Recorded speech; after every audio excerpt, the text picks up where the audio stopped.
Hello friends, welcome back to my channel Bengali blogger Asha. আজকে মটরশুঁটি দিয়ে নতুন আলুর দমের রেসিপি আপনাদের সাথে শেয়ার করব।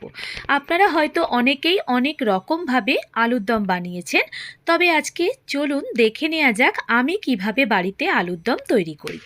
এখানে আমি মিডিয়াম সাইজের নতুন আলু কয়েকটা নিয়ে প্রেসার কুকারে অল্প লবণ দিয়ে একটা সিটি দিয়ে নিয়েছি।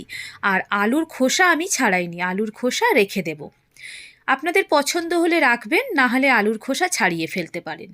এখানে 3 ইঞ্চি আদার টুকরো, 4 কোয়া রসুন, একটা ছোট সাইজের পেঁয়াজ, 3টে কাঁচা লঙ্কা একসাথে বেটে নেব। তবে মিহি করে বাটবো না, একটু দানা দানা রেখে দেব। মিক্সার গ্রাইন্ডার চালানোর সময় একবার অন একবার বন্ধ করলেই এই রকম দানাদার পেস্ট তৈরি হয়। কড়াইতে বেশ কিছুটা সর্ষের তেল নিয়েছি, আমি আলুর দমটা সর্ষের তেলেই করব। খোসা সমেত আলুগুলোকে দুভাগ করে নিয়েছি। আলুগুলোকে ভেজে নেব লাল করে। তবে আপনারা চাইলে সর্ষের তেল বা রিফাইন্ড তেল দুটো মিশিয়েও করতে পারেন। আলু সেদ্ধর সময় আমি অল্প লবণ দিয়েছিলাম, তাই ভেজে নেওয়ার সময় শুধু হলুদ দিয়েই ভেজে নিচ্ছি। একটা সিটি দিয়েছি, তাই আলুগুলো ভেঙে বা গলে যায়নি। আলুগুলো লাল লাল করে ভেজে তুলে অন্য পাত্রে রেখে দিলাম। আলু ভেজে নেওয়ার পর তেলটা একটু কালো হয়ে গেছে, তাতে কোনো অসুবিধা হবে না। ওই তেলে দুটো দারচিনি, দুটো এলাচের টুকরো ফোড়ন দিলাম। তার মধ্যে আদা, রসুন, পেঁয়াজ, কাঁচা লঙ্কার পেস্টটা অ্যাড করে দিলাম। আর দিলাম দুটো ছোট সাইজের টমেটো কেটে নেওয়া। একসাথে মশলার সাথে কষিয়ে নেব। স্বাদমতো লবণ দিলাম, 1 টিস্পুন লঙ্কার গুঁড়ো, 1/2 টিস্পুন হলুদ গুঁড়ো, 1 টিস্পুন জিরে ধনে গুঁড়ো করা। সব কিছু একসাথে ভেজে কষিয়ে নিচ্ছি। আমি এখানে কাশ্মীরি লঙ্কার গুঁড়ো ব্যবহার করিনি, লাল ঝাল লঙ্কার গুঁড়োই ব্যবহার করলাম। ঝালের পরিমাণ আপনারা কম বা বেশি করে নিতে পারেন। আমি এই রেসিপিতে যা কিছুই ব্যবহার করেছি সব কিছু আমার প্রয়োজন মতো। আপনারা যখন রেসিপি তৈরি করবেন তখন কম বা বেশি করে নেবেন।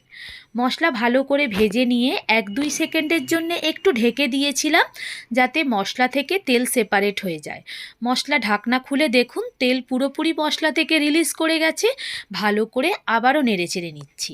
এই পর্যায়ে দিয়ে দেব 1 বাটি মটরশুঁটি। মটরশুঁটির পরিমাণ সেম, আপনারা কম বেশি করতে পারেন।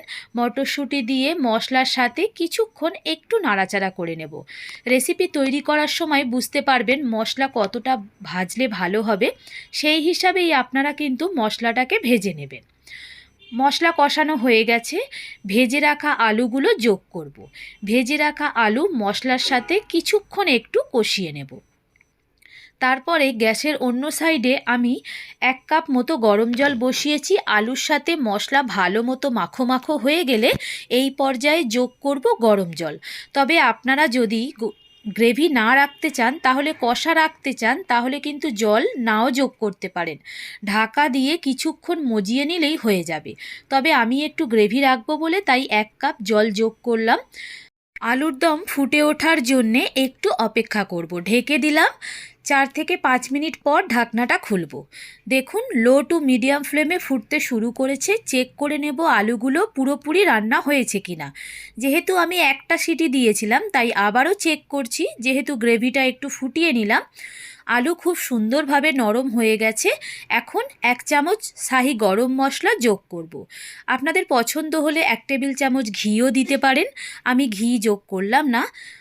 গরম মশলা দেওয়ার পর নেড়েচেড়ে গ্যাসের ফ্লেম বন্ধ করে কিছুক্ষণ স্ট্যান্ডিং টাইমে রেখে তারপরে লুচির সাথে পরিবেশন করলাম আলুর দম। আপনাদের যদি আমার এই আলুর দমের রেসিপি ভালো লেগে থাকে, অবশ্যই বাড়িতে তৈরি করে আমাকে কমেন্ট করে জানাবেন আপনাদের কেমন লাগলো। আজকের মতো এই পর্যন্তই। সবাই ভালো থাকবেন, সুস্থ থাকবেন। আবার ফিরে আসবো নতুন কোনো রেসিপি নিয়ে।